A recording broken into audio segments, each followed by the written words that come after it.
دوپہر کے 12:30 بجے ہیں۔ جون کا مہینہ ہے۔ سمن آباد میں ایک ڈاکیا پسینے میں شرابور بوکھلایا سا پھر رہا ہے۔ محلے کے لوگ بڑی حیرت سے اس کی طرف دیکھ رہے ہیں۔ اصل میں آج اس کی ڈیوٹی کا پہلا دن ہے۔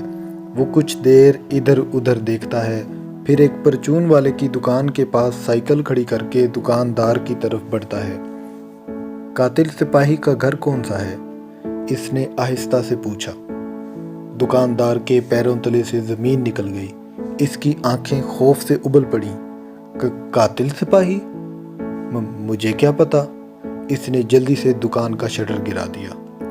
ڈاکیا پھر پریشان ہو گیا۔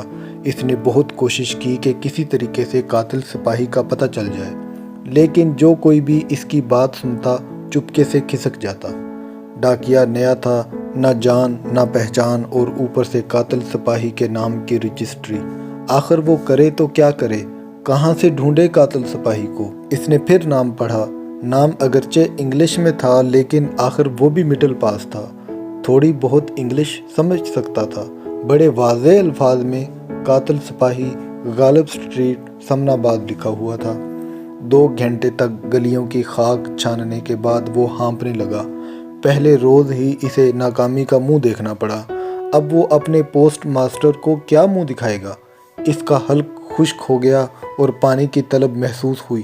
وہ بے اختیار اٹھا اور گھر کے دروازے پر لگی گھنٹی پر انگلی رکھ دی۔